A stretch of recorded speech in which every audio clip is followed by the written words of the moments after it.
I've been working on this exciting project and we're about to check the results. Is it happening yet? The water is flowing. Folks, we have backup irrigation. That's right. Today we're going to be tackling probably one of the most frustrating things about owning a GreenStalk planter. And ironically, it's also one of the most amazing features. The watering system. Yep, the same system that promises even watering from top to bottom of the GreenStalk sometimes doesn't.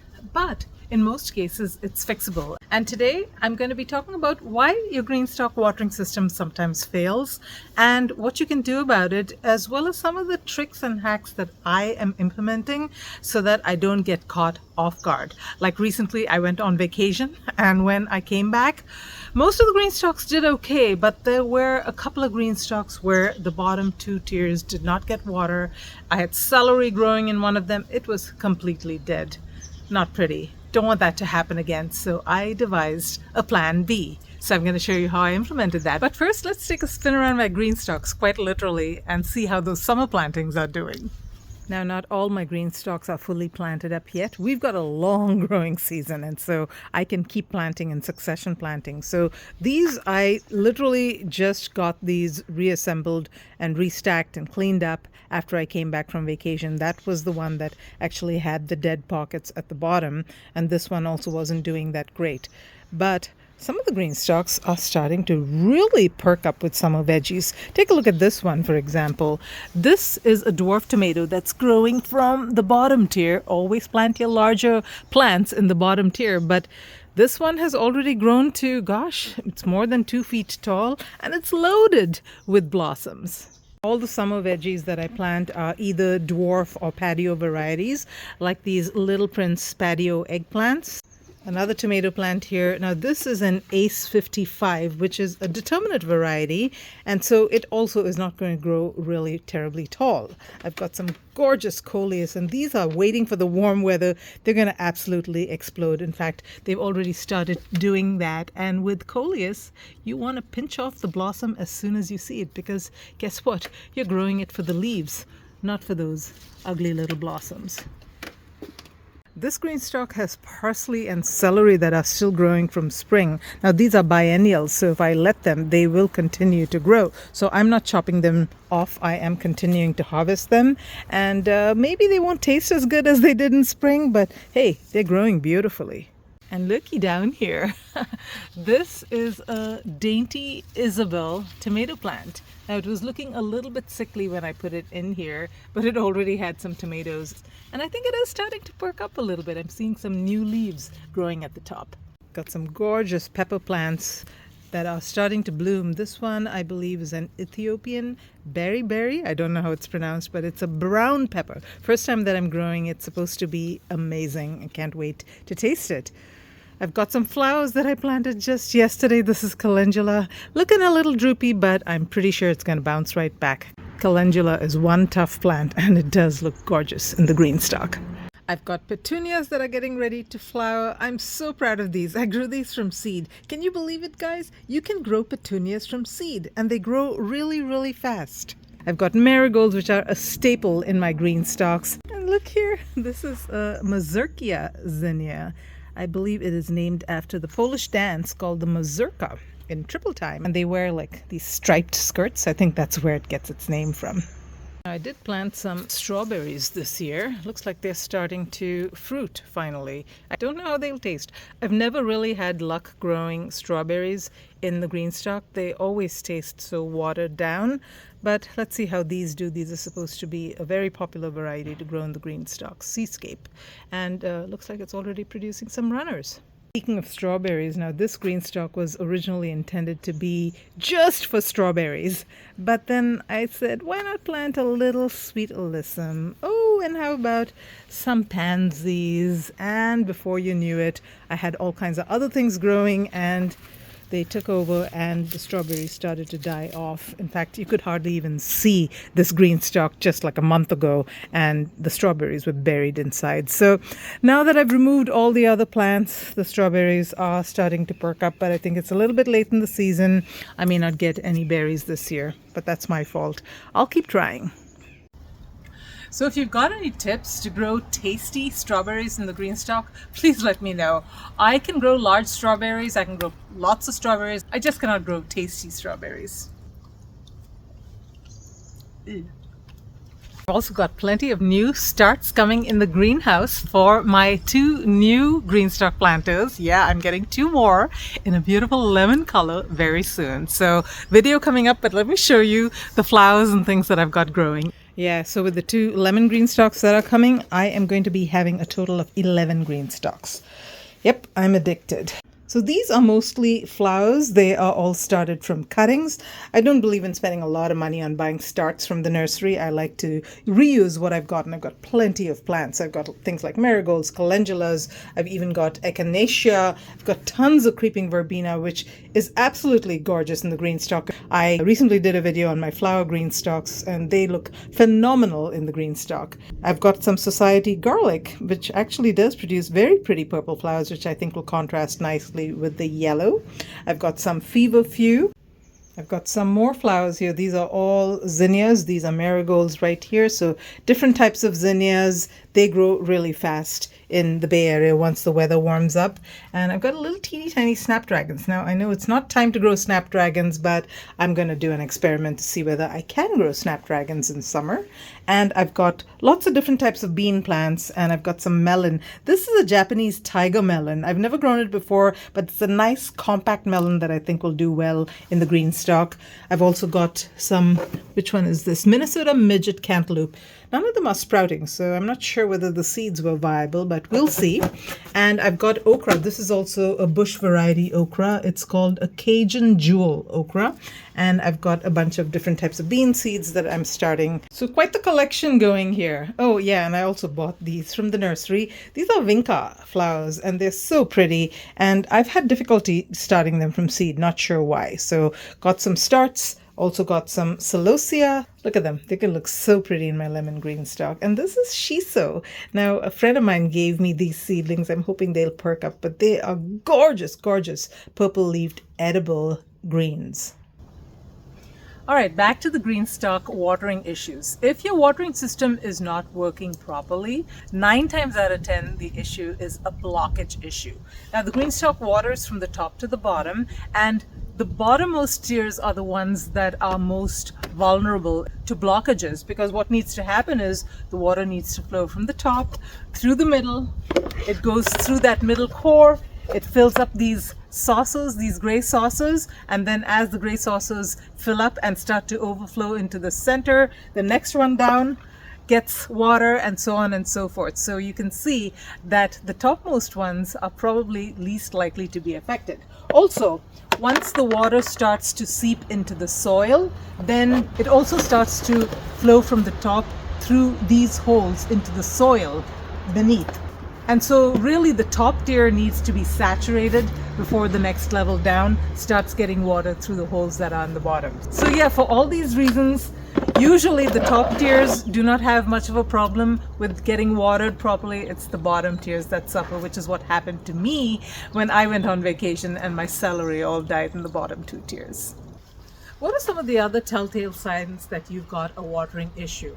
Now, one issue that a lot of people have is that they fill up the saucer on the top, the reservoir on the top, and the water just seems to flow right through, right away, without saturating the soil in the tiers. Now, there are a couple of reasons why that happens. I like using this plastic Tupperware to catch the water that flows from the drain hole at the bottom. This is full of fertilizer and other nutrients, so you don't want to waste it. Just pour it back in from the top. So the first reason is you're pouring the water too fast. The second reason is your soil may have gotten hydrophobic. So it's extremely common to see this problem where the water flows right through when you first set up your GreenStalk, because you may not have yet saturated the soil in each tier. And so when you pour the water in really fast, rather than take the time to soak into the soil in each tier, it goes straight down through the middle hole and then flows out through the bottom. So many of the soil mixes that we use in our GreenStalks are typically either peat-based or cocoa coir based, and those two materials tend to be really, really hydrophobic when they are dry. So it takes a long time for them to get saturated. So if you pour the water through the top of the GreenStalk very, very quickly, it will quickly go through the center core of the GreenStalk rather than take its time to saturate the soil. This hydrophobic soil will just let the water find the quickest path through it and go straight down through the bottom. So the main way to fix the problem is to make sure that your soil is well saturated when you first set up the GreenStalk. So with each tier, you fill it up, water it in well, and then stack the next one, and so on and so forth. And then during the course of time and over the course of usage of the GreenStalk as well, the pockets sometimes do tend to dry out. So you need to constantly make sure that your pockets are not drying out, because once that happens, it feels like it's almost impossible to resaturate and make the soil not hydrophobic anymore. There are a couple of other telltale signs that your GreenStalk has a watering issue. I don't have that problem right now, but sometimes you observe that the plants on one side seem to be doing well and the plants on the other side are looking a little bit wilty. That's usually the case when your GreenStalk is not stacked properly. If it's even slightly angled, you've got some feet that are not sitting properly, that tends to make the entire GreenStalk slant, and so the water tends to flow in one direction and water one side more than the other. And then one more possible watering issue could be just the mix of plants that you've got in each tier. So as an example, in this tier I've got tomatoes, a huge tomato plant, this bottom tier, and I've also got some carrots going. You can see that the carrots are not doing really well. Now this is not just a watering issue, this is also a nutrient issue. Some plants just tend to hog nutrients more than others, and tomatoes are notorious. Both nutrients as well as water, it'll take whatever it can and steal from the other plants around it. So you got to be a little balanced when you lay out and plan your GreenStalk. I've actually got a video on how to plan your GreenStalk, which I will link somewhere over here and also at the end of this video. So you got to be a little bit thoughtful as you plan out your GreenStalk to make sure that the right balance of plants is sitting in each tier. A good best practice is to check regularly to make sure that your pockets are not dry. And I do pocket watering at least once a week or so. That's just a general best practice that I follow for all my GreenStalks. The problem with pocket watering, though, even once a week, is now you've become your plant's watering emotional support system, and you're not allowed to go anywhere for more than a few days at a time. So I went away on a trip to Europe for 3 whole weeks almost, and that's why a lot of my plants died. They didn't have their emotional support system in place. So what is this plan B that I've been talking about? Let me show you how I put it together.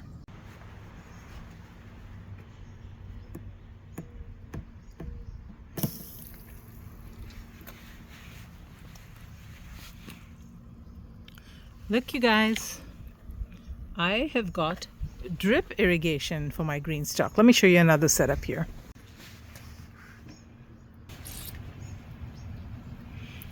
Yep, this is drip irrigation in each of the tiers.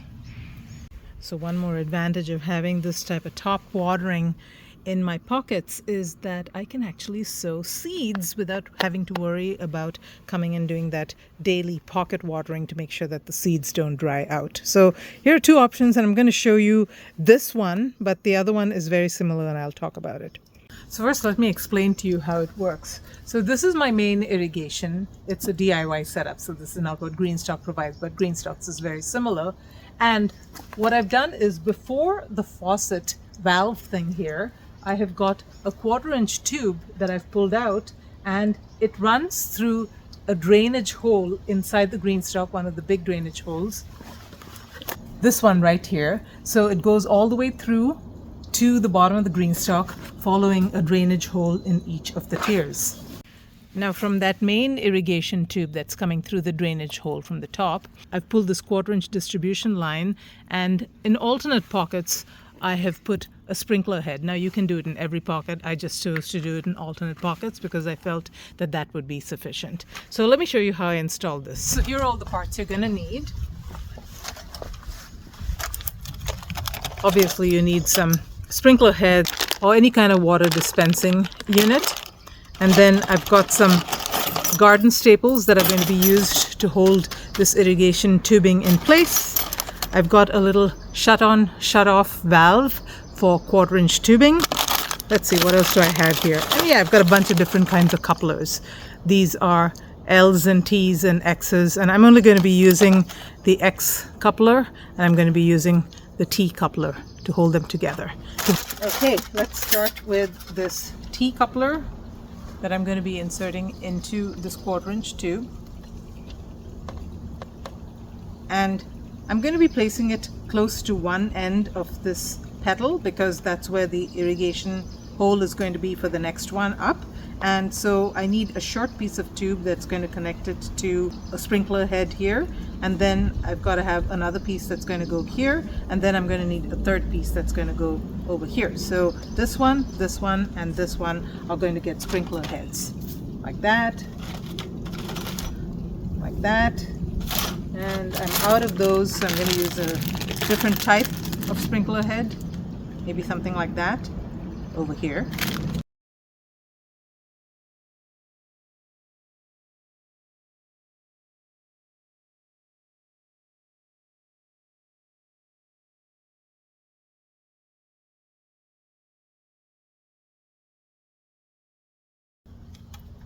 Now you can get these kits or you can buy these parts individually, up to you.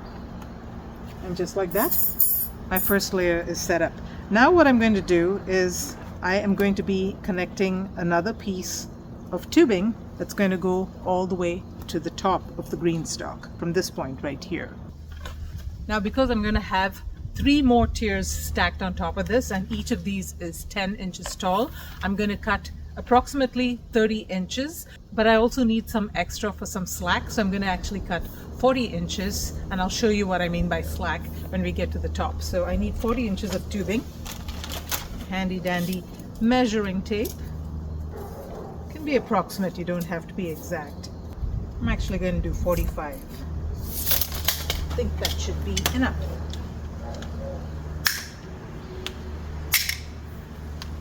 I'm going to connect this right here.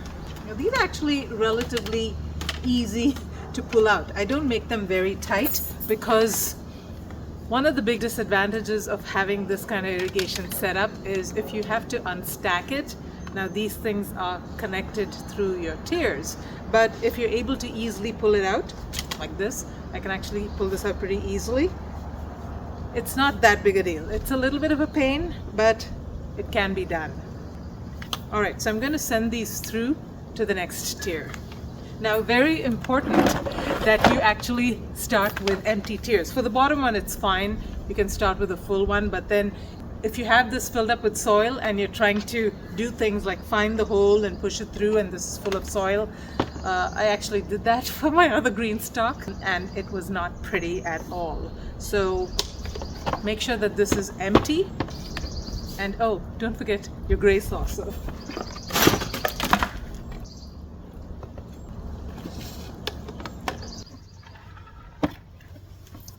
So the problem when you have an empty tier sitting on top of this, it feels like it doesn't click in place. So that'll happen once I put the soil inside, but just make sure that there's no dirt stuck underneath the feet here because that can cause it to not sit properly. So now let's fill this up. So I found that it takes approximately 2 of these lightly filled, I think these are like 5-gallon gardening pots. So, oh, and by the way, one more thing.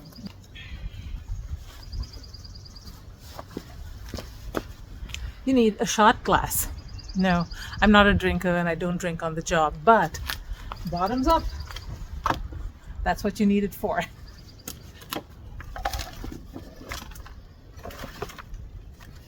That shot glass works so well.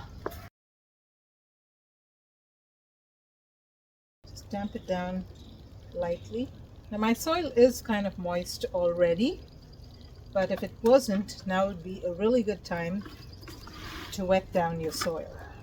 Now I always have this base mix of soil ready to go. I actually DIY all of my soil mixes. I think I've got the best recipe. I'm not biased for soil for the GreenStalk because everything grows really, really well. So I do not add fertilizer until I'm actually ready to use it. So now is a good time. I should have actually put the fertilizer halfway in and then some more on the top, but this is just gonna have to do. Make some space around it because I usually like to make a little bit of a depression before I put my gray saucer in. There we go. Perfect. All right, let's do the next level.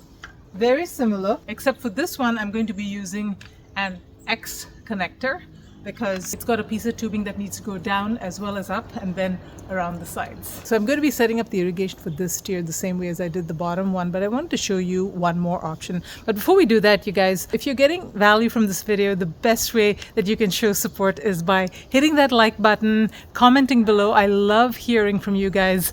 There are so many of you who comment regularly on my channel. Root Elation D, who lives in Southwest Florida. Thank you for all your kind comments and encouragement. Jen Duke, Julie Simmons, so many of you I'm getting to know almost, I feel like, on a first name basis. So keep those comments coming. I love hearing from you guys. And I'm also a GreenStalk affiliate. So if you choose to use my affiliate link, which is always in the description, I sure would appreciate the support. And I've also got a $10 discount code that you can use, GreenLove10, whenever you make any purchases from GreenStalk. So thank you so much for your support. All right, back to this other method, which is what I used in the first GreenStalk that I set up. You can use drip irrigation tubing. Now this one has drip emitters every 6 inches, and it actually aligns perfectly with each pocket. And then of course you've got the connector at this end. And for the bottommost one, you'll use a T connector. And then for the ones up from that, you will use that X connector because you've got to connect it on both sides, like I said. So this works really well too, whatever your choice is. I just felt that the little emitter thing on the top will help with top watering better, and that will help me do some seed sowing. So just trying out two different methods. So you can see over here, these emitters align perfectly with the pockets. So it works really well, but make sure that you get the 6-inch emitter tubing. They also come in, I think, 9-inch and 12-inch. So I'll put links to all these products in the description, Amazon links, so you can easily buy them if you choose to. I'll also tag Home Depot or Lowe's, some of those big box stores if you choose to shop over there. So I'll tag those products as well.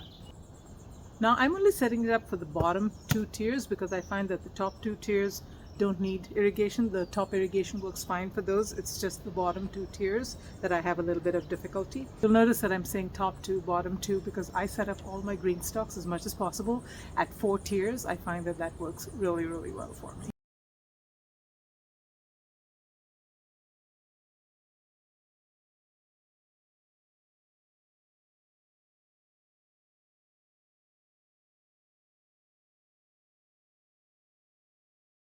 Okay, I've got it all set up. I've even got my top irrigation ready to go. And I usually use either something like this, which is what GreenStalk provides. I bought it from GreenStalk. You can connect this like this to your GreenStalk. Easy. Or if you don't have these, you can use a garden staple. I use these garden staples for everything. I use it for all my irrigation stuff. I use it for even staking things in the GreenStalk. You just put it over here and you have your plant coming and tie it onto this.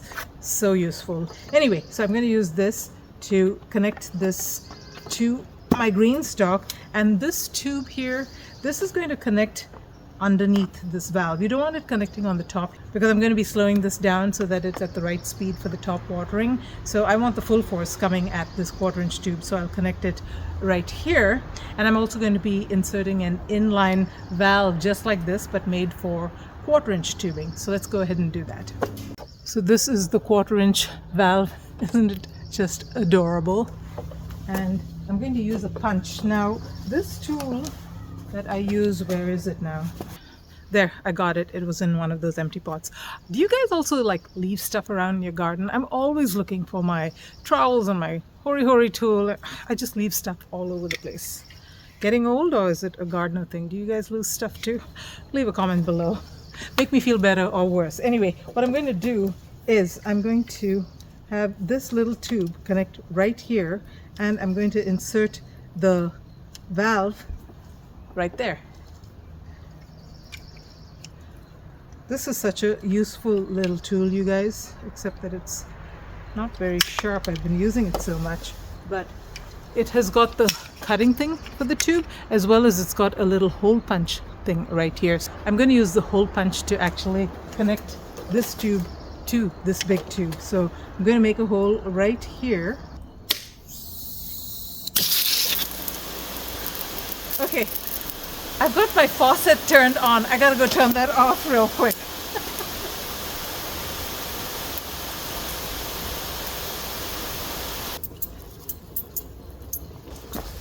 I'm back. One of those days. Let's wait for this water to stop flowing so I don't get wet. In the meanwhile, I'm going to connect this. These go in quite easily, these 1/4-inch tubes.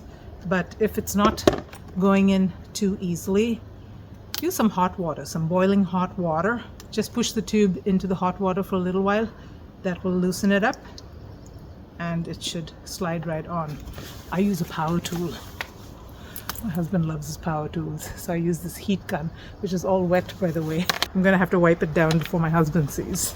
And I've got this little single connector that I'm gonna use. I need my heat gun. All right, so there we go. And I punched the hole right here. Let me just see if I can push it in. There we go.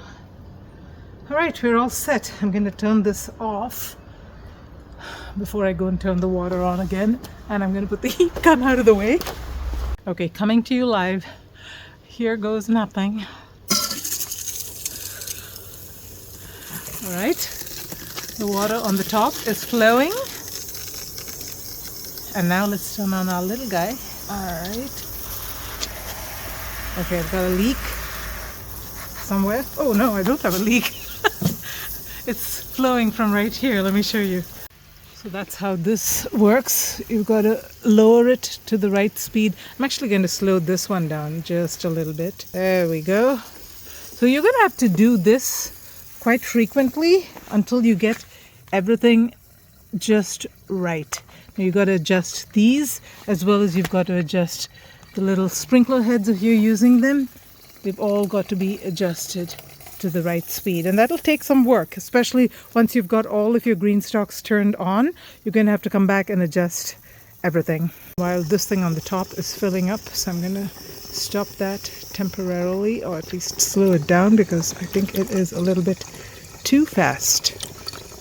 Remember, we want it to come through slowly so that it saturates the soil gradually. So what I'm going to do with this is I'm going to turn it downward so it's not squirting out, and then I'm going to increase the speed just a little bit. There we go. That's flowing there. This one's got to go down. Oh, this one. That's right. All of these are way too fast. Anyway, you guys get the idea. And just like that, you guys, we have irrigation. So no more worrying when I go on vacation. So I like my irrigation tube to go all the way from the top to the bottom so it's not visible on the outside. But if you're not particular about that and you're more into the convenience of being able to unstack your Greenstalks more easily without having to remove the connectors from all the way inside, which is kind of awkward, then you can do it the way my friend Charlotte did it. Let me show you some pictures of her setup. So this is Charlotte's Greenstalk. She has got it standing on one of those movers that she got from Costco, but she's going to be replacing those with ultimate spinners from GreenStalk. So you can see that she's got her black irrigation tube on the outside of the GreenStalk, and connected to it you can see that brown irrigation tube. And she does not do the full circle like I do. She actually connects it on one side, and then on the other side she neatly zip ties the end shut. Pretty cool, huh? So you can see that the finished product is an incomplete circle. Now the 1/4-inch black distribution line that's running up her GreenStalk is fed from an 8-way manifold that is connected to her main source. The smart lady knows that she's going to get more GreenStalks. So folks, I've got a curated playlist with a lot of videos with GreenStalk tips and hacks and how to get started as a beginner. And I think a lot of you will find a lot of value in it. So I will put a link to that playlist right here. I also do live streams the first Saturday of every month at 10 a.m. PST. So mark your calendars, and I hope to see you there. Until next time, live green and love your greens.